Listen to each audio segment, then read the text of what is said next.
I shouldn't be mixing brown and clear because I got this Terramana tequila over here. Cheers. Oh God. I'm gonna stick with what I started with, bro. No, I'm not mixing. Nah. You know, I like to play games. I like to fuck around and find out. You know how it is. Nope. Let me move this off so they don't try to get us for labels or something. But anybody needs some, just say, pass me some. I got you. Oh, so gentlemen, Jimmy, my new coach Jimmy, welcome to the show. My other coach Eric, welcome to the show. Thank you. Yeah. You know, Eric, I don't know much about you actually. I'm a mysterious character. You wanna fill us in? Give us a little bit of your story, sir. Yeah, man. Let's see. Start off with judo. Actually, Really? That's how I went down the rabbit hole with Brazilian Jiu-Jitsu. Okay. Started off with judo. In high school, I used to do cross country, track and field. Okay. I played volleyball. Okay. I was all about the sports, you know. But yeah, after high school, you know, no one tells you to compete. Yeah. I had a junior college approach me for track and field, but I didn't want to keep doing hurdles. I was doing hurdles at the time. Okay. And I would do 3 classes that I needed and then 1 fun class. For me, that fun class was judo. So I literally took that for almost like a year and a half. Oh, dang. Like, okay. It would always be like my 4th elective class. And then it got to the point that the professor pulled me aside and was like, hey, I can't give you credit for this class. You've taken it 3 times. Like, but you know what? This can count as a health class. So if you want, and I'm like, all right, well, fuck, I'll keep doing that. And then one time he pulled me aside. He's like, hey, your throws, they're good, but sometimes you half-ass it. Like, he goes, you like to continue and you like to do the ground stuff, the Nawaza, as they call it. Okay. And I was like, I do. He's like, why don't you do Brazilian Jiu-Jitsu? And never looked back after that. And I still love judo to this day, you know, and I think it's that nice little trick to have under your sleeve, especially with most people that like to pull guard or people just, you know, move their hips back as soon as you start standing with them. They realize what you're trying to do and they just start moving back, and you know, that foot sweep is always there. So see, I gotta mess with you. And me and my judo's whack. Oh yeah, it's a lot of fun. Yeah, Judo's a fun time. I got like, my grandpa was into judo, so I picked what I liked pretty early. The Uchimata's my shit. Yeah. But other than that, I don't know too much. I mean, yeah, there's a different adaptation, right? When you're doing judo for jiu-jitsu. Yeah. In judo, there's certain rules. You can't touch the legs. In jiu-jitsu, really, you can't. Yeah. Like, not with your hands, but you can do it with your feet, right? Exactly. Okay. Yeah. You can sweep, right? But typically, you just have 2-on-1 separated, right? So you can't really go down. But I think that once you start adding those elements, it makes it a lot harder. But also at the same time, your setups can be so much more easier, if that makes any sense. Okay. Jimmy, now, so I'm just meeting you. I know are you still active in your career? Or you? Yeah, I'm like at 5 months before I retire. Right now I'm dealing with, you know, I got to have surgery on my left hand, so I'm just chilling and waiting for that. But, you know, Jiu-Jitsu has been like part of my life because of the law enforcement. Because when I was in the academy, I was like the second smallest guy there, and my classmate, who was an alternate to the '84 Olympic team, he wrestled with Dan Schultz and made me look tall, but he destroyed everybody. He destroyed all the instructors and everything. And when I left, I didn't know how to fight. I knew how to shoot. I knew how to talk. I could talk my way out of anything, but I didn't know how to fight. And he's like, "Hey, why don't you try this Brazilian Jiu-Jitsu? It's upcoming, and you got to understand, this was like 97. Okay. And I found Jean-Jacques Machado, and he was in West Hollywood at the time, and I didn't understand how weird it was. I thought it was natural. There was Jiu-Jitsu on one side, Muay Thai on the other side. And on the other side was Paulo Tocha. He's basically been the majority of my career for Muay Thai has been under him. And if you ever seen Bloodsport, the guy who does the Muay Thai, that's him. Okay. And on and off, friends for years. As a matter of fact, we're going to have him come up to the school and do a seminar soon. High level Muay Thai, right? I think he was the first non-Thai champion. I might be wrong, but he was he's up there, one of the first guys to ever win a championship in Thailand. And I got to do both. And then, unfortunately, the school closed. I had to go to another place, which was John Jock's brother, Hajar Machado, in Pasadena. Okay. And I started training there. You know, life goes on. You move. You know, I got divorced. I had my kids. I went from John Jock to Fabiano Hija and Vander Braga, who I'm still friends with. Vander, Fabiano, not so much. Mm-hmm. But so I trained there for a while, and there was an unfortunate situation with Vander where he had to leave back to Brazil. I'm out of school again, and we ended up going with Mike Achanta, one of his black belts, which is like, I think the majority of my game.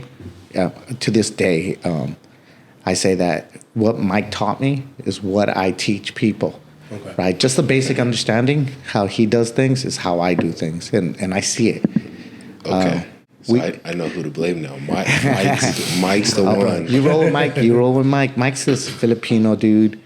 And don't forget to remind me about Filipinos, okay? I'm going to give a shout to my Filipino people because that's the only reason my wife rolls, right? Because of the Filipino nation, as we call them, right? But we went from Mike, and then we went to Burbank, where we were with Steve Cardenas. He was the Red Power Ranger, right? Shout out to Steve. Yeah, Steve. Rocky. Steve. Yeah, Rocky. Shout out. And you know, I learned a lot from Steve on the business aspect of a gym, right? When we opened the gym, the first thing he told me one day, he goes, man, you want to cross-train? Cross-train. He was the first black belt that ever said, go anywhere you want. My product, it is what it is, and either you're going to like it or you're not, but I know what I give you, you're going to come back. And I've had that mentality, and that's, you know, we never say no to, when you ask me, can I cross-train? I'm like, yeah, cross-train. I don't care. Get as much experience as you can.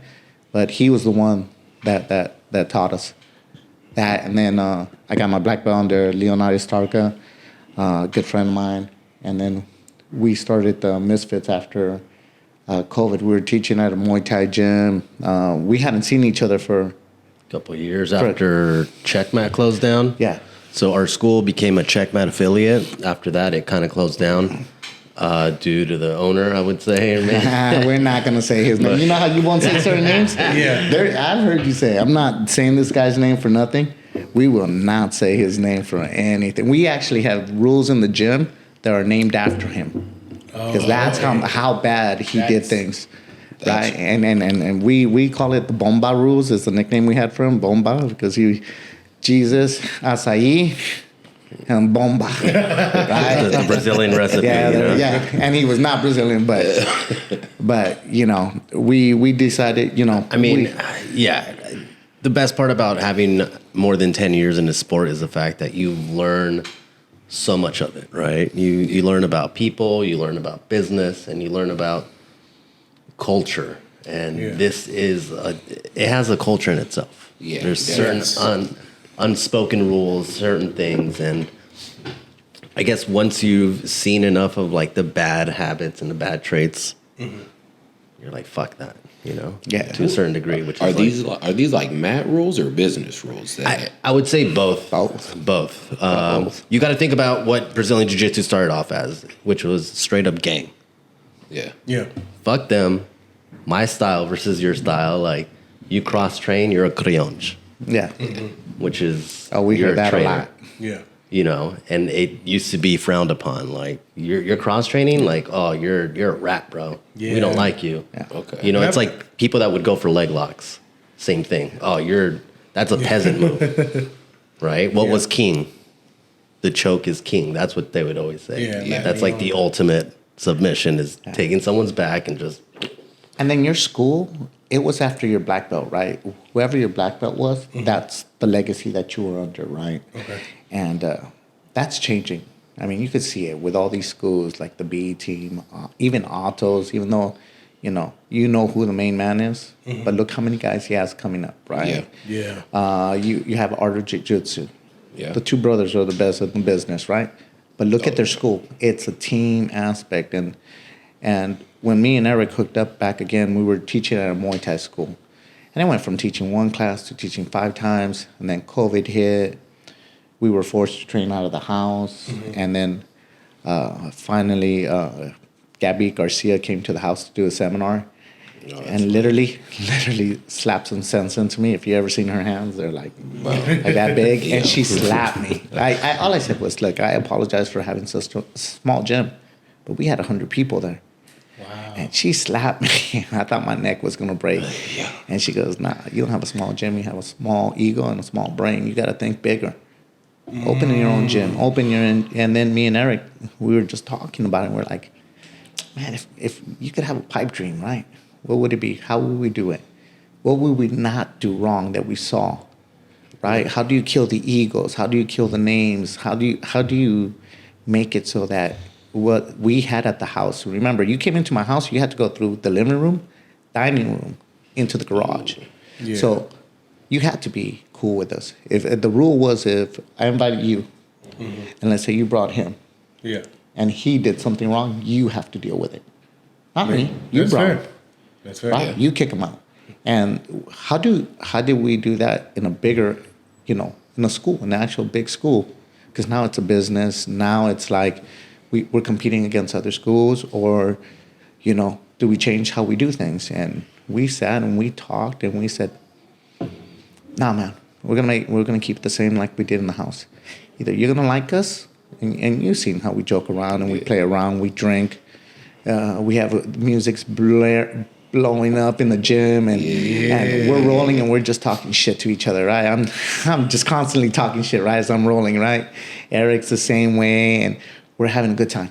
Just having a good time, because at the end of the day, what's the point of you going and training? Number one, you're paying for a service. I told you this, right? You pay for a service to come and train. But you're at work all day. It's miserable. And you want to go somewhere that you want to learn, but at the same time, you don't want to get yelled at because you're 2 seconds late, right? Oh, back in my day, you were early for the next class. Yep. Right? Yep. No, you're working. You're paying the bills. Guess Or what? they're making you do burpees on the side. Yeah. Or push-ups. And it's like... Yeah. That's why we tell you, just be respectful, change, bow in, come on in, and get your ass handed to you like the rest of us, right? And let's have some fun. Like within usually I'm pretty reserved when I first get to a gym, but there was no time for that. You didn't allow me. You're like, yeah, we've been waiting for your big ass, bro. We've been waiting for you. We specialize in big asses out there. That's the thing. Yeah. I loved it. And then he immediately grabs me, puts his arm around me like, this is the bathroom. This is over here. Get on the mat. Let me know when you're ready to go. Yeah. So the fact that you're trying to keep it at home. Yeah. I feel it. That's your model. Walk through my living room, walk through my home, come in, roll, have a good time, be cordial, respectful. I love it, bro. Yeah. We were having this talk earlier, right, about it's an art to talk to people nowadays, right? Yeah. And I tried to keep that atmosphere. That's why we have no front desk. Have you noticed? Yeah. You know why we don't have front desk? It's confrontational. Believe it or not, you being on the other side of that desk, why are we sitting like this right now? Because we're having a conversation. Yeah. Sit on that side, I'll sit on this side. Guess what we're having? Confrontation. Yeah. There is no desk, right? There's no front desk. You come in, one of us sees you come in, we come and greet you. Not the opposite way. We come greet you. We have our little desk where Jessica, my wife, she sits at. You sit next to her. There's food. There's a little alcohol. You sit down. We talk. We talk. We don't have to sell you anything. The atmosphere will sell it will sell itself. The training will sell itself. But what's more important to us is the atmosphere. And if you're not chill and you're not having a good time, you're not vibing, we're not the school for you. And guess what? I'm not going to be heartbroken over it, right? We're not going to cry about it. But the same reason, when you're there, if you're not having a good time, let me know, because you're going to have a good time. Oh yeah. Well, everybody in that gym's having a good time. Everyone's fun. Everyone's helpful. I haven't been doing Muay Thai for long, but How was class? yeah, the class was super fun. Who was your instructor?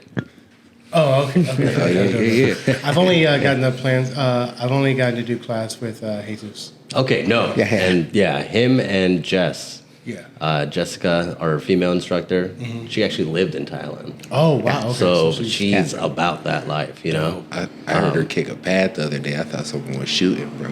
Yeah, it's... I don't like pulling for her. Yeah, I do not there's like levels pulling to for this her. thing. Yeah. And no, she's great. I've learned a lot from Chewy that during COVID, it went from, we do Muay Thai, but let's work on your hands. Got Your it. hands are garbage. Like, and I was like, ugh. But that's all we did. You know, just focus on pure hands. And then when your hands are good enough, now you start throwing knees. Now you start throwing teeps. Now you start throwing kicks. And then everything just kind of starts adding on to it, you know? Yeah, that's awesome. He took our hands to another level because he came from a boxing background, right? I had been doing Muay Thai with Paulo, and then with my other homeboy Osher, and Osher would pull me aside and tell me all the time, "Hey Jimmy, your Muay Thai's good enough to get your ass kicked, but look good doing it. You're gonna stick to jiu-jitsu, and stick to jiu-jitsu. Don't fight, right? Don't stand up with nobody, because you're gonna look good getting your ass kicked. That's it." And Chewy just, you know, he brought it back to the point where, you know, hey, fix those hands. You know, fix those hands. And now we have JJ, who's bringing back that old school traditional Muay Thai that I was used to seeing under Paulo, right? It's like that old school mentality where we're clinching and we're going at it. You know, you're throwing knees, she's helping you clean up your elbows, your kicks, and you're going to do cardio like her and I in her class. Well, the first 20 minutes of class was jump ropes, and then what were they? You did 20 of squats. 20 push-ups, squats, jumping jacks, lunges. 2 sets, like, and by then I was drenched. And the funny part is I'm the nice coach. I make you guys do 2 sets. Coach Chewy and Jess do 3 or 4. Like, I'm like, I want to get down right to technique. So I'm like, all right, you guys warm enough? All right, let's go. I'm going to take your class for a bit. Man, you're good. Yeah. How long have you both been doing Muay Thai then? Well, I started with Paulo so back since like 97 you on said and on. 97, so- Yeah. Yeah, I'm trying to think. I think ever since I remember, it started off in middle school. I remember I used to do an after-school program where these 2, like, I wish I can remember their names, but they're like these Hispanic cats that like were like touching with their like Indian roots. So they had like, you know, Aztec warrior looks, but these guys were all about Muay Thai. And then as a PE thing, they introduced Muay Thai for like the kids program, for like an after school thing. Okay. And then that's what got me into it. And then after that, I didn't really do much of it. I did more kickboxing. I got into kickboxing, and then didn't touch that till I actually joined a Gracie Baja.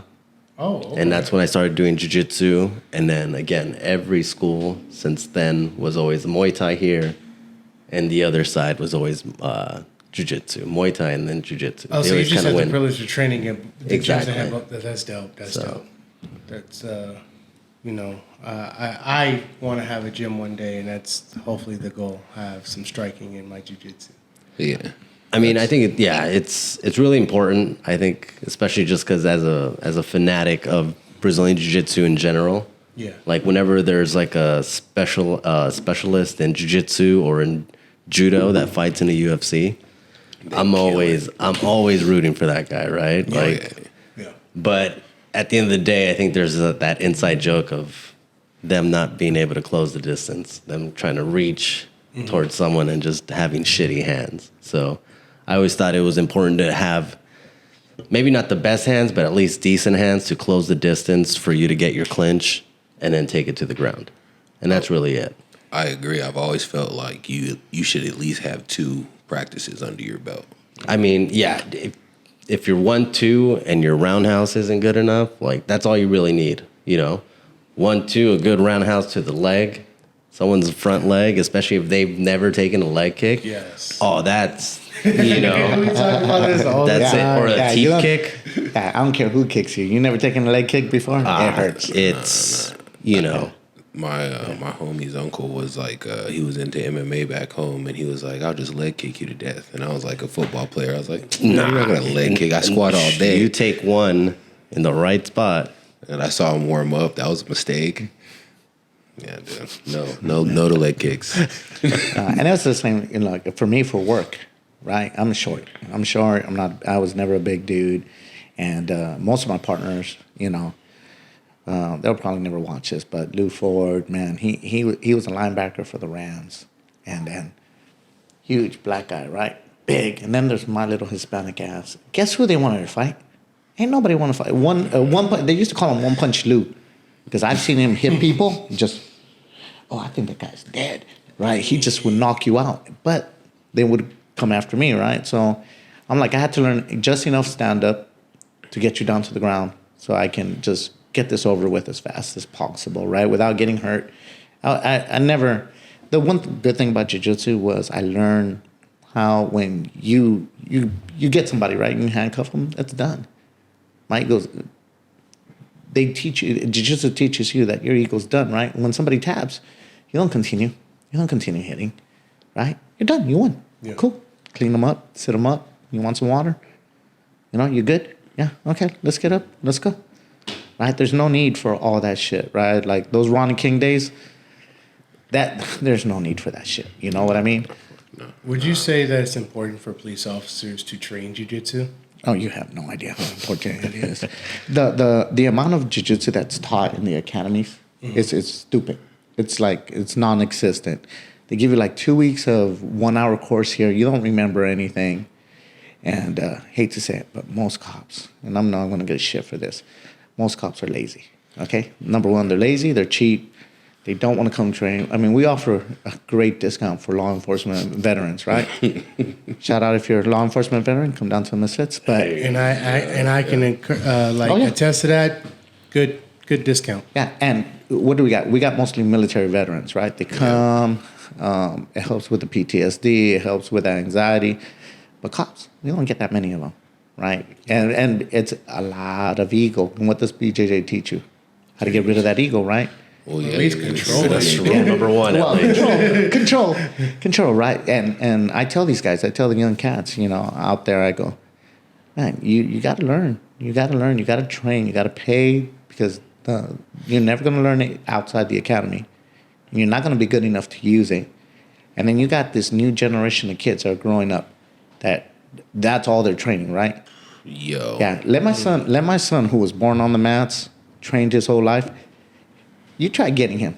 Good luck. I don't care how big you are. He's gonna tear you apart and embarrass you, right? We would actually have like training days at the gym at work. We had a little mat room, and we would have guys. My son's like that tall, 14 years old, and he would just destroy them. Just destroy them. And I'm like, you guys, you don't want to learn? And yet, even then, when they saw that, they didn't want to learn. And I'm like, you know what? You're going to be a highlight film someday on the wrong side of a highlight film. That's some great marketing, bro. just have a 14-year-old jiu-jitsu, like, stud just go in there and be like, yeah, take out all the cops. They're signing up. Yeah. They're signing up. Yeah, and you would think, though, but it's life. You know, you think they would have more people or the department would push it a little bit more, but they don't. Yeah, like, I've trained at a lot of different schools. I've came across a lot of cops who actually do train, and they say the same thing. Yeah. Like they don't like nobody wants to go out and do the extra, but it's crazy because you're putting your life on the line. Yeah, it blows my mind. It's just when you do have to use it, you're going at 100%. Mm-hmm. So it's like, let's say you sign up for jiu-jitsu, but the only time you get to train is when you compete. Yeah. Like, how is that even fair to you? Yeah, like, you're never going to get You're setting yourself up for failure. Like, but this is what I tell you. When you came over, you're a big dude, and you're like, nobody ever lets me roll heavy. And what's the first thing I told you? Squash him. Bro, squash him. Use that shit. He looked at me and he said, put all your weight on me, bro. And then I also say this, I think you're the first, like, cop that I've trained with to submit me. Like, straight up, just because I feel like at this point we're teammates. Yeah. So if you're here for self-defense, I have to like give you something that's a simulation to what you'd see. So I go kind of tougher with them if they're cops, bro. But I mean this in the best way. You're the dirtiest you're the dirtiest jiu-jitsu practitioner. Like whenever you played xylophone on my ribs with your elbow, I wanted no more. That's the old school tricks. Yeah. The old school Brazilian jiu-jitsu tricks. Like when I was learning under Jean-Jacques and Fabiano and Bonder, they taught you, for self-defense. This is sports. I understand there's a place for sportsism. Don't get me wrong. I understand, but the majority of it, realistically, we're not going to be Gordon Ryan. No. We're not. No. But we're doing this so we can learn how to defend ourselves, right? If in case God ever forbids, we actually need it, we can use it and defend ourselves, right? So you might as well learn how to do it the old school way, and that's what I like to teach. We have a friend, JaySin, over at school with BJJ. Whenever we used to go teach over there, he would be like, Jimmy's here. Y'all gonna learn the dirty shit today. He's gonna teach you that old school dirty way of doing jiu-jitsu, right? And it's like, you know, do I get insulted by it or do I laugh and I go, he's right. I'm gonna teach you how to finish that right now. I don't care how you get it, but you're gonna get it and you're gonna get it done. Well, right? Well, the thing is, it's like, that's what works. It's effective. Yeah. Yeah. Is it dirty or is it effective? Or are they the same? Yeah, but by the same token, when I tell you use your weight, you know, you're built a certain way. For somebody to tell you don't use your weight on somebody who's a little smaller than you, when's that person ever going to get better? You know, they're not. They're not. I wish my son was here so I could show you somebody small at 120 pounds that can whoop your ass like you wouldn't believe it. Yeah. Right? And embarrass you. And then he put a smile on it and tell you, oh, you did a good job. And you're sitting there going, how? Ain't no embarrassment, though. Like, yeah. I don't understand where that comes from, where people like train jiu-jitsu for so long and they still get embarrassed when they get submitted. Because at the end of the day, like, matchups are matchups for a reason. Yeah. Egos, but egos get in the way, man. Egos get in the way. As much as the ego's supposed to go, you know, I've told JaySin, I go, hey, I want you to be more aggressive. You submit me. Hey, you caught me. Now, am I working on something, right? Like I told you, you need to have an agenda, right? Yeah. You want to draw something. And it's either I'm going to defend, I'm going to let everybody take my back today. Mm-hmm. Let me defend it. Let me get it. Let me get it to the point where nobody can submit me from my back. Yeah. But in the meantime, what's going to happen? You're going to get submitted. Yeah. You're going to get submitted. And guess what? I still do that to this day, right? I'll give you my back. If you catch me, you catch me. I might be having a good day. I might be having a bad day. But if you catch me, I'm not going to say it's not a legit submission, right? Just because I was working at. The whole goal is for me to complete what I want to do. If I don't do it right, it's still a legit submission. So I never take it personal when somebody submits me. I'm like, great. You know, you seen George. You roll with George. Oh, yeah. George is fun. George is a fun roll. No. It's not fun. Nah, fuck Georgie. It's not fun. It's not fun rolling with George, getting twisted and pretzeled up. Man. But when I roll with George, I love George. He's my boy. I will literally learn from him at this point, right? I'm trying to do what he does because I want to be as good as him in the lapel. And Georgie will submit me 14, 15 times and stop what I do wrong. Okay. And on purpose, I'm not playing my game. If I play my game, we're going to be dead even, right? I'm going to catch him or he's going to catch me. We're going to jump back and forth. But how am I going to get better if I don't learn what he knows? So I specifically want to do what he wants to do, right? It's the same thing with Eric. Eric, if I don't slow him down, I'm going to be on the receiving end of a nice heel hook or knee bar, right? With the big guys, right? With the big guys, right? If I don't learn how to get away from you and frame and move and then get you on your back and attack you, what's the point? Yeah. What's the point of all this, right? Exactly, and that's why I tell you, you know, if you're the big dude, drop your weight. Use what you got. I'm going to use what I have. I'm short, I'm small, and I'm a little quick. I'm going to use it. Use what you got. There should be no excuses. Yeah, I like the flashy stuff though. Like I like being able to like cartwheel over. That's me. You've been on the 60% of the time. It Man, works he's tried to do it to time. me, but my game is very reactive. If you haven't realized, it's like you tell me. I need to be more aggressive. It's very much like my theory's always been defense until offense. So. I usually try to defend it because I know he likes that stuff. Yeah, no, that's the scariest thing. I saw that. I was like, shit, I'm dead. If he lands, I'm dead. I'm like, move. I'm like, frames better be perfect. Everything better be perfect because I'm being outweighed by a little bit. But whenever I actually compete, I do put my weight down. But like in class, I try and control my body and like where I'm landing when I do that stuff. And the only thing I got to say about that is, you know, just like at work, there's an old saying: you train how you fight. Yep. And the problem is if your training is not realistic to how you're going to compete, you're going to make those mistakes in a competition. So that's why when I tell you roll with the other guys, and especially if they're near your size, because like we said, we specialize in big guys, right? We got a couple big guys. I'm like, put it on them. Yo, I'm terrible with names, but he's a blue belt. He's a little bigger. I think he's like maybe Brandon. Yeah, he's fun, bro. So, fun fact. he moves like a lightweight, right? Yeah, that's exactly what I was getting at. He likes the same, like he's the same way. Me and him during COVID, that's all I did. I would whip out 2 Dolomar mats. Him and his cousin, which is also Alan, big motherfucker too.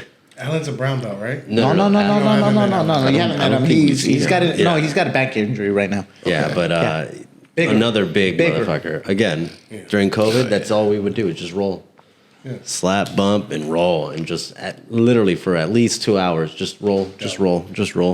And then I would teach them certain moves, and of course, I'm teaching them little guy moves. Like, oh yeah, that's how I did it. I do this, and then they kind of learn how to move like me. And now it's like, fuck, it's a pain in the ass. Yeah, they got a gas tank. Yeah, that's the worst part. It's the gas tank. Mm-hmm. So usually with big dudes, I'll bolo and they'll be like, we don't do this here. Yeah. But he kind of like kept it going for a bit, and that's when I was like, we're gonna have a good time. I'm waiting until we get comfortable with each other because I want to see us push each other. See, I'm like you as well, where I don't want to say it's reactive, but you're probably very playful. Yeah. You know, where like, you can keep it real, but you could also keep it playful. And being playful is more of a methodical, like you're playing more statistics than anything else in your head. Where like the first minute or the first 2 minutes of you rolling with someone is just informational. You're writing down, downloading everything. You're like, oh, he's doing this. Oh, he likes to do this. And I'm the same way where I'm like, oh, little habit. All right, pick this up. And then the next roll, like the Marshawn Lynch quote for me, that's it. There's when I roll with Georgie. I know I'm going to get got. But I'm going to get mine more than I'm going to get got, though. And now, like, whenever, like, in the beginning, I remember when I would roll with George, people that use lapels, like, small percentage, you know? Like, name the world champions that have won it with that game plan, and maybe one or two, but, I can only think of one. Keenan Cornelius. I was going to say, Keenan, right? Guess That's what? it. Never won a championship. Yeah. No disrespect. He did it? No, second place only. Oh. Yeah. So he won. at the higher level, like, it's effective, but it's just because it's not known. You know what I'm saying? Yes. Like, but once people figure it out, and again, that's what we do. We're just like, there's my small opening. Yeah. And then we just start exploiting, which is now why I'm like, I love toe holds now. Oh, you're dirty. Because when people go for anything and they go inverted or anything, what do you leave behind? Your foot. Your foot, right? And the best part is that you have two, so I have a choice, you know? I'm like, man. And to me, a toe hold is just a kimura. And I love the kimura. So guess what? It's like, that's like, come here. It's mine. Chicken wing. Yeah, chicken wing that leg. All day. Yeah. I'm still trying to work on my kimuras. I'm not there. I've been in a lot of pain since I've started visiting Misfits. You know? I got a humble shout out to him, Rudy. Right, he's I think up in Virginia or something like that. He used to own M3, and he would always tease me. He's like, man, most people do from white to black belt in 10 years, and you decided to do every single belt 10 years. And I'm like, man, I'm just trying to get this shit perfect. White belt's hard, right? And it just took me a long time because moving schools, divorce, work, getting remarried, all these different things, right? And I'm super lucky right now because my wife's a purple belt. She trains, and getting back to that Filipino nation thing, it's when I introduced her to Jiu-Jitsu. And I took her, right? Most women don't feel comfortable with jiu-jitsu. But our gym, we had a bunch of Filipinos. We had Rambert, JC, JaySin. Suki. Suki's Cambodian. Cambodian, but... Shout out to Cambodia. Yeah. So we had the whole Filipino nation, right? And when she showed up and started training as a female, these guys, she'll tell you herself, made her feel comfortable. She felt like a sister to these guys. They never once made her feel awkward, never hurt her, never anything, right? And with that being said, 1 month in, we threw her into a competition because I wanted her to quit. I thought she was going to quit. We went to John Jock's gym. She competed. I know she's over there smiling right now, but she was not smiling when this happened, right? And she got her ass handed to her. Me and my son were laughing. We're like, oh, she's done. She's done, right? And nope. She trained, and 2 months later, she competed again at Bonders. And she ended up submitting some girl with a choke. And that girl got up crying, ran out the door. And she's like, I won. And I'm like, you won? And she's like, I'm down for this. Right. That first submission, and as a white belt, right? That first submission, and I don't know if you remember yours. I can't even remember mine, right? But that first win, that first submission, you're like, I have power, right? And I tried to keep that attitude, right? To this day, like, hey, we're playing around and we're joking around. If I get a submission, I'm like, yes. Like I want that white belt feeling, right? That first time. Yeah. You know, it's still great. I don't remember my first submission. I remember the first time I got submitted. That's like burned into my brain. I'm still cool with him. His name's Tristan. Little, he's like 170 pounds, and I was still in the like, ain't no way he's gonna. Dude turns out to be an all-state wrestler. Blew your mind to be super fast. You're like, why are my feet up? Yeah, like wasn't I just looking at the wall? Yeah. Yeah, nah, dude. He took like we went for about 3 minutes, and the next thing I know, like I'm in a cross collar choke because I'm not like I'm not posturing. Yeah. You ever been put out? No. Oh, we'll take care of that. You're dirty. No. We'll take care of that. I believe in tapping, bro. My ego's not too. I get a lot of crap for that, but I believe everybody needs to be put out at one time in your BJJ. You need to know what it feels like, right? I remember, I asked my black belt to put me out. Yeah. This was back in the day at the Gracie Baja when I first started jiu-jitsu. Because again, like I put someone out. I think I put 2 people out that day. When I first started jiu-jitsu, I got super religious with it. Yeah. I would do like 6 a.m. class, the 10:30 class, and the noon class.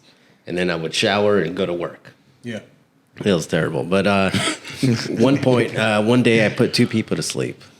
And I was kind of like, hey, can I ask you something? Like, can you put me to sleep? And he's like, what? And I was like, I want to know what it feels like. Like, I just, Yeah. He's like, all right. And of course, I set up my camera, and I'm like, I want to record this. I just remember waking up, and it literally felt like I just woke up from an 8-hour nap. Really? It was the best feeling ever. And I'm just like, and I'm coming to, and I'm like, oh, I just asked someone to put me out. That's right. And I just start laughing immediately. Like, okay. Yeah, bro. My first time was my son. I'm a white belt. He's like 5 years old, 6 years old. No Gets way. Me in a triangle, and I'm like, I'm on top of him. I'm like, I'm just going, let him muscle my way out of it. No, I'm not going to let him do it. I'm going to muscle my way out of it. The next thing I remember, I'm looking up, my feet are in the air, and the fans are like doing this boom, boom, boom. And I look over at my son, he's crying, and I'm like, I got put out. I started laughing, and I'm like, come here, it's okay, right? But he was the first person, my son's the first person to put me out. I've been put out after that, but that was like a that's my boy moment. Yeah. I was like, you're super proud. I'm like, my boy put me to sleep, right? And I've seen him put a bunch of adults to sleep, as a kid. Did he think he killed you by any chance? Because like how bad would that be? Yeah, it's like a Simba. Wake up, Dad. Wake up. I'm over here drooling and stuff. Right. And the worst part is my daughter. She is evil. She is like, not a big deal. Oh, okay. She's okay. Yeah, my daughter used to train, man. My daughter, I tell stories about her getting in trouble for choking out a kid in school, for almost breaking another kid's arm, leg chopping another kid. I'm like, I said, nobody can pick on you, but it doesn't mean you go over there and challenge them. And I'm like, hey, they put hands on me. You said they put hands. I can lay them out. I was like, yeah, but you starting the fight. I don't disagree though. Like I have my little cousin. She's like 9. She's about to be 9, and I want her to get into self-defense so bad, just because the world's crazy. But I took her to class one time, and I didn't think she was paying attention, and she went home and wrist locked her brother. And I was like, hey, you can't do that. Like, that's dangerous. But at the same time, I was like, yo, no prison rules. Bro, we got a kids program, right? We got like 30 kids right now.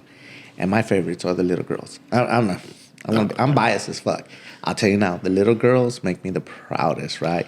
They get a choke, and I got a 4-year-old named Penny. And she grabs it, and then there's Milan. They get it, and now I'm like, hey, switch with me? And he's like, why? I'm like, I'm seeing stars, man. These little kids are choking my ass. Ow! I'm seeing stars. I'm gonna go out, and then one of these days I'm gonna fuck around. One of those little girls is gonna put me out because they're perfectionists, and we have the sweetest little girls, right? We got a bunch of Armenian girls, and I think it's that cultural thing where they're not allowed to be mean at home, right? They gotta be girls. They gotta be women. They walk in like little. I have one, and she walks in like a little princess, right? She has her sweater tied around her. She has her little purse, her nails done, Yeah, they walk in like little princesses. They get on the mat, and the boys are fucking around. I'm like, hey, do me a favor. Punch him in the face today. She's like, okay. Right?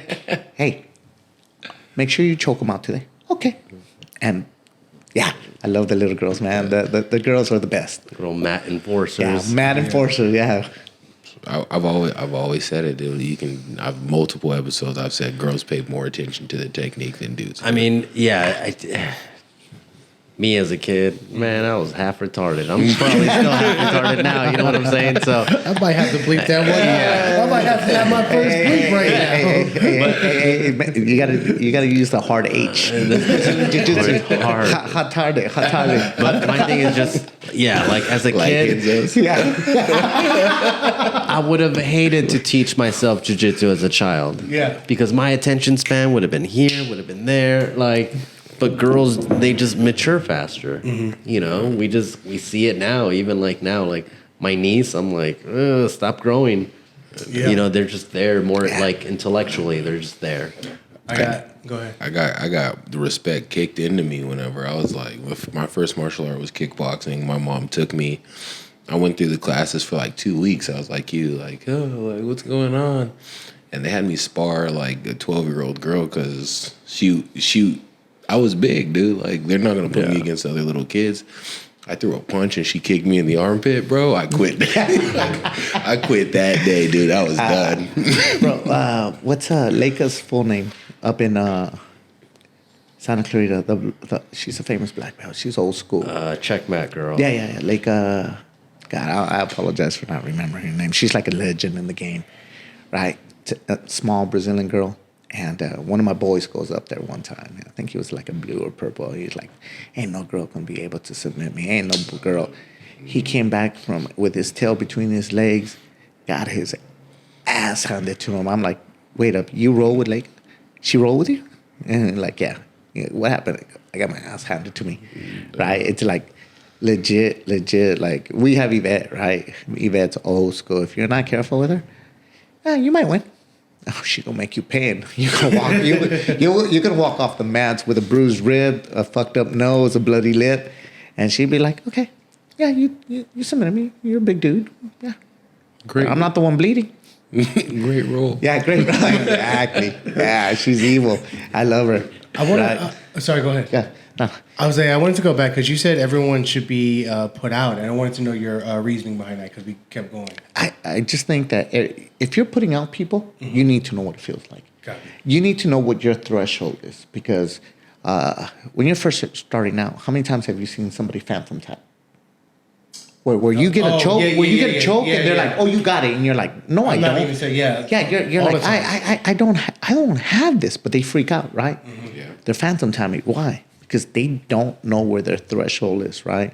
Every other submission, you're gonna know where your threshold is the first time they crank it hard. Yep. What is the hardest crank on a choke? It's to get put out, right? And I know there's gonna be people that disagree with that, right? But the truth is, if you're doing a contact sport where a choke is one of the moves, you better learn when you're about to go out. You better learn it. Yeah, and the choke, it's, if you break it down, there's two different types. You can go straight up the carotid artery on the side, the windpipe, or go through the windpipe. The windpipe, you feel it already, right? You do that, especially for guys with the Adam's apple. You barely touch that bad boy; it hurts. Yeah. But doing this, very small. Doesn't feel like anything. You don't feel shit until you start seeing little blotches, and you're like, and then the wombs. Oh, and then and then the magical question: wait, what happened? Yeah. And then that's when you know, fuck that. That's the crazy. Like in the UFC, whenever MMA, whenever the guy gets choked out and he immediately gets up and starts trying to fight the ref. Those are always good.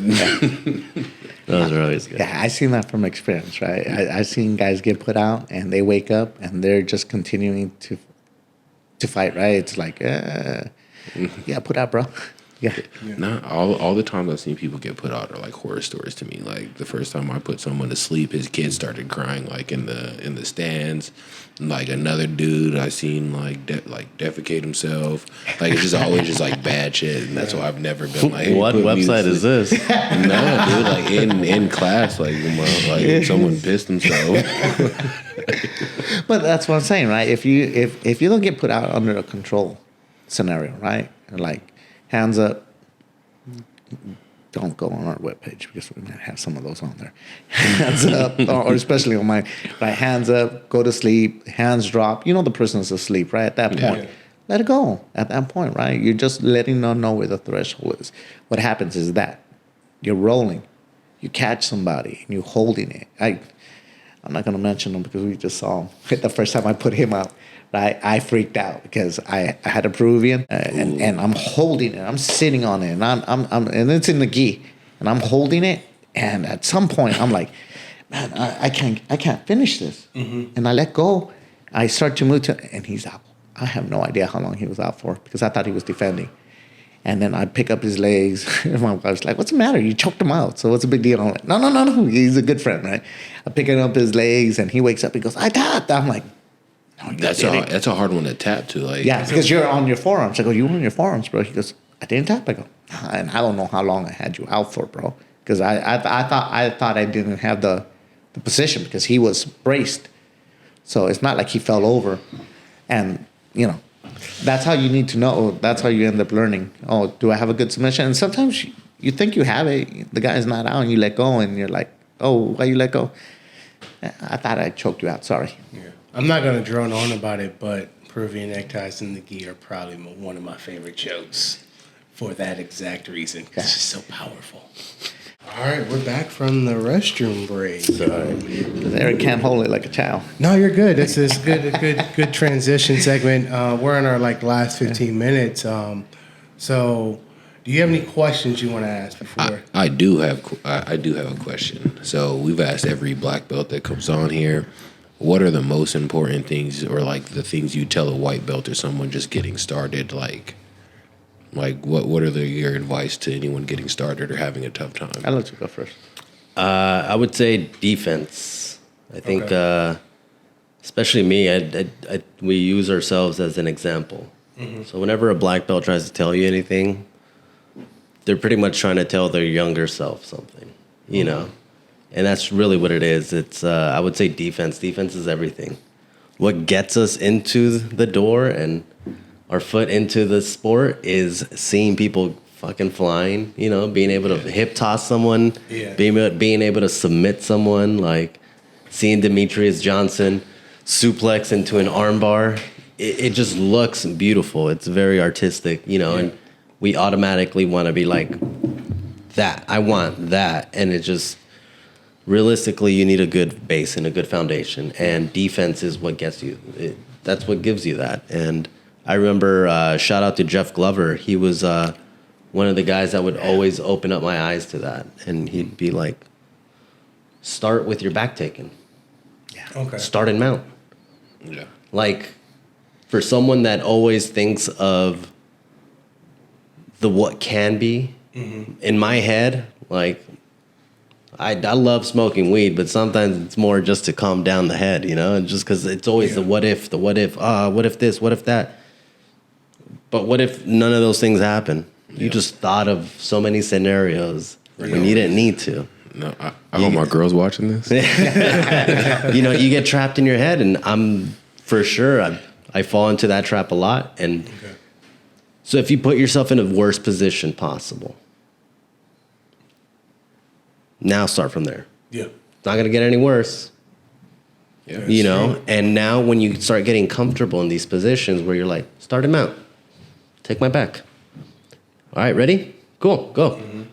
Everyone's like, why are you doing that? Why? And don't worry about it. Just go. Yeah. And then now it's in the worst case scenario that is jiu-jitsu, which is someone mounts you or someone takes your back. Yeah. This is a walk in the park for you. you have multiple defenses. Yeah. You know, and again, I say it all the time. Might have to bleep me again. I'm half retarded, right? So I love teaching jujitsu in the same manner. Yeah. Where it's like, all right, let's go to plan A. All right, that's closed. All right, cool. No worries. Let's conserve our energy. Let's go to plan B. That's not working. Cool. Let's go to plan C. Yeah. And the only way that you can have these options available is through having a decent defense. Yeah. You know, don't be good at just one defense, but just understand what the mechanics is. And I always tell people, like, reverse engineer. Yeah. What are they trying to do to you? Reverse engineer. Do the opposite. And then now you start realizing, okay, I got to keep my elbows close to my body. Bam. That's exactly why when I was a white belt, I used to say, get tapped out more. That's like what I always tell myself. Like when I find like I'm getting stagnant, I'm just like, go get tapped out more so I can reverse engineer it for that reason, if that makes sense. Like it's oversimplifying what you're saying. Yeah, you break it down more. Yeah. But yeah, I would say defense, 1,000%. That's the name of the game. Once you get comfortable in a really bad position, there's no such thing as a bad position. Yeah. And then you start realizing what your strengths are, and then you build upon that. Okay. I think, Eric, I used to say that all the time to guys, right? But now that we have, 100 students and different belt levels, right? What I see as an owner now with the biggest issue with the white belts is they go too hard, right? They get so excited, so emotional. They want to be there 5 days a week. And as a black belt, I'm like, yeah, you're here 5 days a week. Great. You ain't learned shit. You haven't remembered shit. You haven't done anything because you're overtraining. And you're not keeping anything, right? You can't even focus on one thing because every time somebody new hits you, you're defending something new, right? To me, it's more like if you're a brand new white belt, pace yourself. Pace yourself from the beginning, right? If your body's a little sore, take the day off. It's not a big deal. You're not gonna miss something magical the next day, right? Yeah. But you got to understand, because I see guys that are 20 years old starting jiu-jitsu, 30, 40, 50. Everybody's different, right? But if you burn yourself out in the beginning, that's why I also think that blue belts quit. Also, right? By the time you get to blue belt, you've been doing it so hard, now you're getting injuries, and you didn't know how to pace yourself. And you didn't know how to enjoy the ride, right? I wish I could go back and just, document my whole thing. I think I told both of you guys, I want to get a judo black belt. Yeah. But I don't want to start because I have a little bit of judo I want to start from the beginning. And I want to document the whole process. And I'm at the point in my life now where I know, hey, today, it's not the day, right? I could go and I could push it, but how about I rest a little bit and think about what I did yesterday, what I learned, right? You'll catch me with little cue cards sometimes. I'm writing down notes, right, and reviewing. So I still do it as a black belt, right? I'm teaching something. I'm like, okay, let me break it down, every little aspect. I try to break down everything and then go over it, and then the why. Yeah. But I can't do it. I can't do it every day, and I can't do a different thing every day. I need to sit down and that's why I tell you guys, we have our structured plan, right? Yeah. Which is a little different than most schools, right? We have a 1-year curriculum, and if you miss one day, who cares? We're doing the same thing for a whole month. Yeah. And you will learn it, and you will learn it from 7 different black belts that we have. All of us have a different body style. All of us have a different way of doing things. I might not be comparable to what you want to do, but Eric might be, George might be, TK might be, Yvette might be, Beefcake might be. One of us might be the one that makes you feel, you go, man, that works for me. So let me drill that. But if you're there every single day, you don't get that.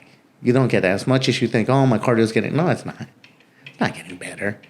You're getting hurt, you're getting bruised up, you're putting a lot of damage on the body, and you're going to put a lot of miles on the body. Right. Slow it down. Slow it down a little bit and enjoy it.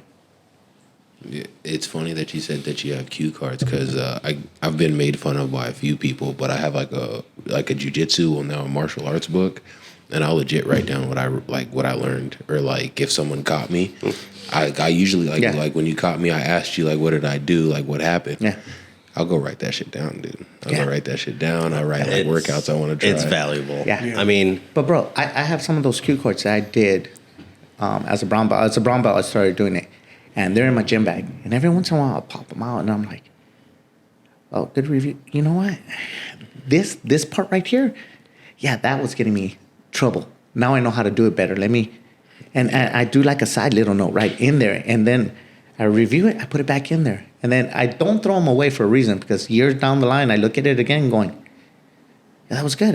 I'm doing it better now, right? I picked up a different way of doing it better, and just add to it and add to it. So when I'm teaching, I can break it down in the simplest form, but it's a lot. It's a lot. If you're doing the sport right, it's a lot of information you're taking, and you can't just do it every single day. It's information overload, you know, and every position can be broken down, and you can go through this deep, you know, rabbit hole, and, you know, this variation, that variation. There's this guy that's working on this. There's this old school technique that they used to use that they don't use anymore. Yeah. Like dumb shit that you just, especially with like, when people say old school and new school, like, it's body mechanic. It's just, you know, like there's only so many ways I can move this cup. Like, I can pick it up, I can move it side to side. Like, we're not inventing, we're just forgetting things. And then that's like one of my favorite things. Like, if you can, document everything you can. I'm all about jiu-jitsu books.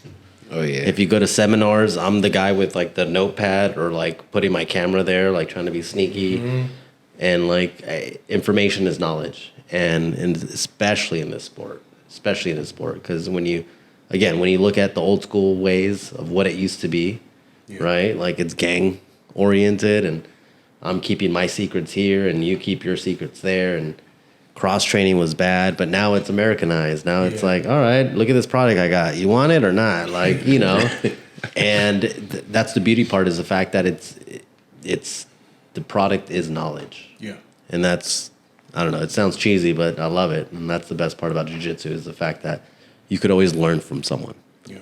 So don't, you know, like, even white belts. Sometimes I watch white belts roll, and I'm like, what the fuck are you doing? But it's just like, at the same time, I think it's important, because there's certain things I won't do because of X, Y, and Z. Yeah. But also I'm like secluding myself from doing a certain movement just because I know the reaction, but yet I could also probably build off of that reaction too. Yeah, that makes sense. Little things like that. So actually, if you see that yellow notebook over there with that little sticker on there, that's my jiu-jitsu journal. Oh, nice. I was just looking through it this morning. I was like, nice. Oh man, I did learn this at white. Wow. Yeah. I didn't even realize I learned this at white belt. And then I was like, oh, I understand this now. I didn't understand it then, but I wrote exactly. it down. Yeah, and I think that's the smartest thing in the beginning. It's information overload, right? You're learning a new language, and you speak it with your body. So it's.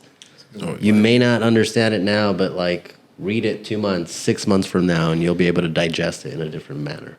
Okay. Yeah. Yeah, it's funny because I go back and look at like if I see an old video of me rolling, or like from a tournament, I'm like, oh, that's so trash. Yeah. That's so trash. 1,000%. And that's the best part, right? Like, the only person you should be competing with in that room is yourself. Exactly. Yeah. Would I be able to tap myself out a year ago? I hope so. You know, that's the goal, right? Yeah. Because you might enter into a jiu-jitsu room and you might look around at the other different white belts that are there, blue belts, purple belts, even brown belts, you know, but those people may not finish the journey with you. And that's something that you have to remember, is that, like, I think if you get into the sport, you might have a competitive nature inside of you, which is good to have. But at the end of the day, like, those are your teammates, bro. Yeah. Like, their success has nothing to do with you. You know, like, just because they're good, like, you don't know what's going on in life with them. Like, and just focus on yourself. And this is why when you guys came over, I told you, we don't do belt ceremonies at our gym. I don't believe in belt ceremonies. I've never gone to a ceremony and gotten my belt. I competed, I won, the next day, here's your belt. No ceremony, no nothing. And the way we do it at our gym is basically, we have 7 black belts. At any given time, one of the 7 black belts can tell the other black belts, I think that guy deserves his blue belt, his purple, whatever it is, right? He deserves the next belt. Well, the rest of us will either agree or disagree, and majority wins. And either we're going to roll with you, we're going to see where you're at, and we're going to agree and go, yeah, you know what, that's legit blue belt now. Give him his blue belt, and we get you your blue belt. I invite your family over, try and hopefully they don't snitch on me, and here you go. Here's your blue belt. Today you're a blue belt, right? But that thing of everybody shows up to 22 classes. Okay, yeah, I'm not even going to, fuck it, I've been drinking. I've heard of schools having 7 protocols, basically. You have to beat all 7 things to get your next belt. How many days you showed up? How many kids classes did you teach? How many classes, this kind of class did you teach? Did you go to the special fundraiser or gala, right? Or did you go to this or that? I've heard of this shit, right? And I've seen it. Or did you pay for your belt? And then now now you qualify for the next upgrade. And regardless if you actually can defend the belt or not. They're giving it to you because you met the 7 criteria. And none of the criteria are, can you actually do jiu-jitsu? Yeah. Can you actually do what is required of that belt? And yeah, every single belt has a different requirement, right? And that's why it's not upon me to go, yeah, that guy meets it. As a matter of fact, we had one guy, I'm like, hey, I want to give him his next belt. And everybody goes, nope. And I was like, I think he's good. Nope. Now, do I respect the other black belts that teach? And go, okay, you know what, you're right. And once again, shout out to Georgie. He pulls me aside, goes, hey, man, it's been a year. That guy deserves that belt. And I'm like, shit, I forgot. Right? And I give credit to that guy. He never once bitched. He never whined. He never asked for a belt. He just kept learning, kept getting better and better and better. And he finally got the next belt, right? And I think that's a big difference, right? That as you're progressing, it's important to have somebody else look at you and tell you where you're at. And I don't think we used to get that enough, right? Everybody was chasing the stripes, the belts. Mm-hmm. Your instructors weren't communicating with you as much as they should. And I think that's important, that we communicate with you. That's why, when we sat down, I told you, I need you to do certain things. I want you to work on these things to improve. And then you come back to me and go, yeah, it's working. I'm going to see it before you tell me that it worked, right? I'll see it. And then I'll see your progression come a little faster, because that's the point of us being the black belt instructors, to help you in your progression. We want to pinpoint where you need the most help, give you that homework, make you work on it to the point where it's second nature to you. Yeah. Copy. Yeah. No, and go ahead. Were you going to say something? Well, I've jumped schools a lot, bro. I've seen a lot of schools where they want to keep everything close to the vest. They don't want to tell you what you need to work on to get to the new belt. They just want that mentality. That's that Brazilian old school trash mentality. I don't know. I've seen it in some new school gyms too. I mean, realistically, I've experienced it. I think it's a McDojo. It's a McDojo mentality. That's another word for it. No. I don't think it's old school. But I've been with old school. I told you, I trained with Vonder. I trained with Fabiano. I met George Pereira, by the way. If you don't know who he is, please Google him. This guy's crazy. And I got stories I could tell you about him that they were told to me. I wasn't there, but I was told, right? Also, old school, you will earn your belt. The way Vonder earned his belt and going into a rival city, challenging everybody, not by his choice, because his black belt said, you're going to prove to me you're a black belt today as a brown belt, and challenge anybody that can beat my boy, come get some. Ooh, I like that. And then to have Vonder beat those fools up, right? And they almost got lynched on the way out of that stadium. And he goes, I think you're a black belt now. That's that old school way of getting promoted. But now, because of the finance side of it, right, you're keeping guys motivated by giving them the belts. When my kids came up in the belt system, there was only white, yellow, orange, green. That was it. 4 freaking belts. Now it's the Rainbow Coalition of belts, man. There's 52 belt colors, stripes, this and that, because they started losing students because they didn't feel like they were moving enough, right? And I understand that. With the kids, I kind of understand it. I still got to decide if I'm going to do that with my kids or if I'm going to keep them in the traditional belt system or not. I don't know yet. But with the adults, though, giving them a belt just to keep them there, I think that's what's going on. It's not old school. It's not new school. It's that dojo mentality where I got to keep my doors open. I understand it.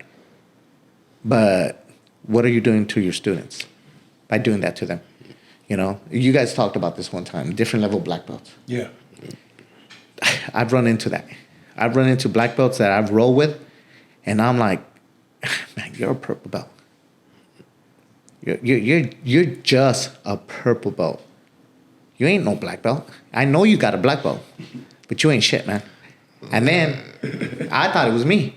Hey, my brown belt, my purple belt, go with him. See them whoop his ass. And I'm like, was I wrong? No, I wasn't wrong. Because they wanted to make their school look bigger. They wanted to give out those belts, right? And then today we came from a school where all these old black belts, right, were there. Every single one of those guys is legit, right? When they roll, you feel every ounce of that legit that pressure black belt. Yeah. My boy Josh at Subconscious, up in North Hollywood, you roll with him. It's like it's life or death, and he is having a good time. But when he's on top of you, it's your life or your death, okay? Because he's just perfect technique, everything, right? Rafael, same thing, right? Little Filipino dude, and you're like, I'm gonna lose a leg today, because those guys came under a system where it's how good you performed is how you're gonna get your belt, right? And you see it with those legit black belts there's out there, and luckily for me, my black belt, he's my homeboy. I never really trained under him, but Leonidas, he tells me, like, there's levels, there's stuff to each. What's a blue belt? What's a purple? He sat my ass down one day and said, what is a blue belt? Tell me what a blue belt is. Tell me what a purple belt is. Tell me what a brown belt is. Tell me what a black. And he sat down and goes, this is the minimum requirement. Is that guy meeting it? If he is, he's available for the belt. Because I was really mean on giving belts. Like I said, like Mike, my black belt, Mike Achanta, man, you compete. You either competed or you never got a belt. And not only compete, but you better win. Because Mike expected you to prove exactly what you learned at each belt level and go out there and do it to somebody. Right? I understand that. I understand people don't want to compete, right? Or they just getting too old or stuff, but you got to change it a little bit. And that's what Leonidas taught me, was you got to judge every person individually. You can't lump them all in. I think like a lot of people don't want to compete because of the environment, like just of the competition.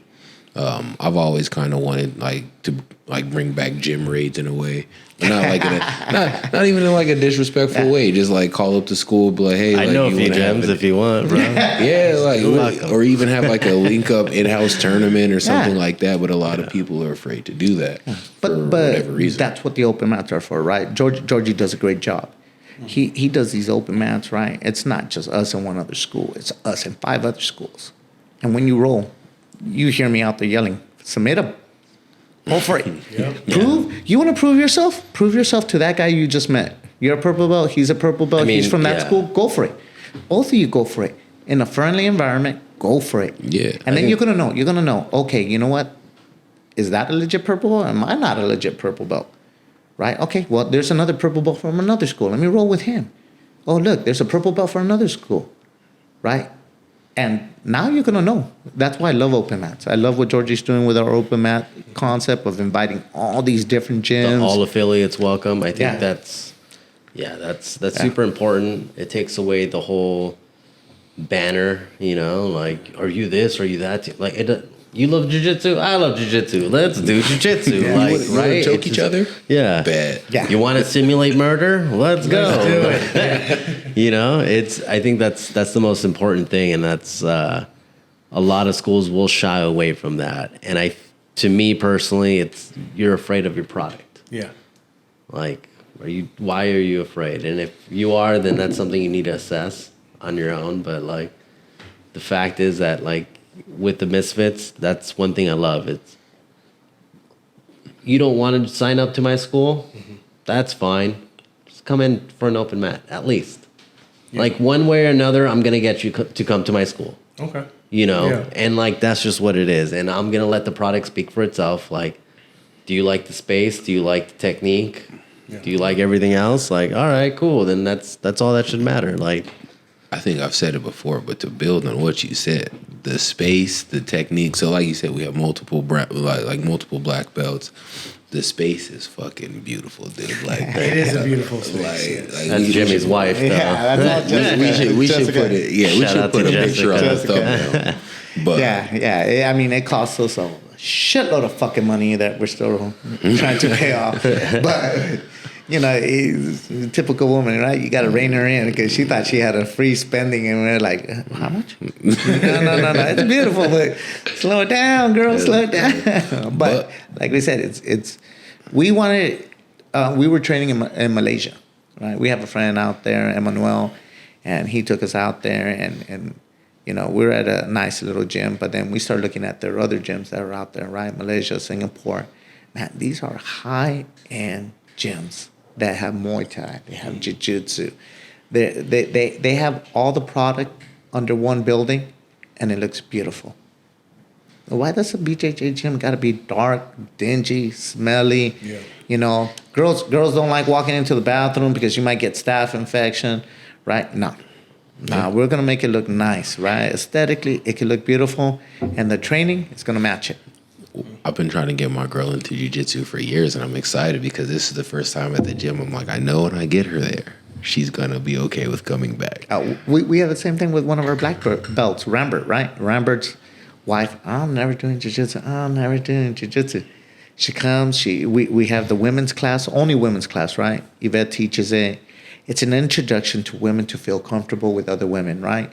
And she started doing that class, and before you know it, she's like, I want to jump into one of the guys' classes. Do you mind? And her husband's like, I 20 freaking years. I could never get her to do it. And he's like, now she's showing up with the newest freaking gis, custom rash guard and shorts. And I'm like, what the hell? Right? But that's how we got her in, right? Made her feel comfortable, get her. And some of those girls will never come over to the guys. And that's fine. You don't have to, right? But Yvette's teaching them so much self-defense that push comes to shove, they're going to be able to defend themselves in any kind of street fight. And that, because she comes from that old school mentality like me, she's been doing it just as long as me. It's that old school mentality. You're going to defend yourself, and you know what? Fuck it. That motherfucker's going to know he's in a fight if he tries to hurt you. She teaches the girls not to be victims. That's beautiful. Yeah, I like that. Well, we're at that time mark. Gentlemen, thank you for joining us. Really appreciate it. Before we go, do you guys want to give me shout-outs, any social media plugs? The Misfits Club Bjj. Misfits Club. You can follow us on Instagram. You can come down. We have open mats hosted by Georgie every Sunday from 10 to 12. If you want us to visit your academy, hit us up. We do field trips all the time. We just went out to Myra's gym. She's an Alliance black belt. We went out there and taught. She's about to open her own school. And the day she does, we're just closing down. We're going to take a drive out there and show love and support, right? Show these small gym love and support, right? With the same thing, if you're ever just in the area, you want to just jump in, have a gi, have a rash guard, just jump in, man. I don't care. Like that. And I know we have a drop-in fee. You see it on the website. But I don't think we've ever charged anybody a drop-in fee. We've had people come from Europe and come in and go, hey, can I train? I'm like, fuck yeah, you can train. Jump in. Let's go. Yes, let's see what Europe has, right? And it's been fun. And we don't charge drop-in fees or nothing. And we really don't, right? As long as it's a drop-in or an open mat, nah. Just come, enjoy, have a good time. Once again, Misfits Club Bjj on Instagram or on the web. You can find us and come down anytime. Yeah, that's it. Misfitsclub.com. Yeah, we're all Misfits. You know what it is. No, we'll tag it for sure. Just shout out to any jiu-jitsu club. Definitely hit us up. We can do some cross training. We're not scared. We want that smoke, and that's the best part. It's knowledge helps knowledge, and that's really what it is. So. He stole my line. I usually say that at the end of the episode. We want that smoke, man. Yeah. I know. He stole your line. We're going to have to replace you now. Oh, done. We're going to have to roll for it. No. I don't want that smoke. No. I'll wrist lock you. No. I'll have a talk with you about that. I'm going to have a talk about that. No. Can't go lock that fool. Hey, don't be telling my secrets, dude. All right, well, that's it. Thank you, my Jiu-Jitsu, for tapping in. We appreciate you. DJ, you on it? Or you want me to do it? Like, comment, subscribe, and we'll see you next Monday. Subscribe. Subscribe. Hey, how much did you drink, brother? Because obviously you're not drinking every enough. time you got a refill, I got a refill. Shut up. Here we know? go. Cheers. Last one. Let's I'm out. fill it up. We went through that whole bottle, by the way, almost. Hey, now don't do nothing. Yeah, there you go. Okay. There you go. Fill it up. Finish this bottle. Let's do it right. And a bunch of bitches here. Oh, yeah, you got more than me. Somebody's got to drive. I think I'm 1, 2, staying 3. Cheers. Gentlemen. All right, my Jiu-Jitsu, thank you. Please Cheers. like, subscribe, and we'll get you guys on the next one. Stay Tap blessed. fast and tapped often.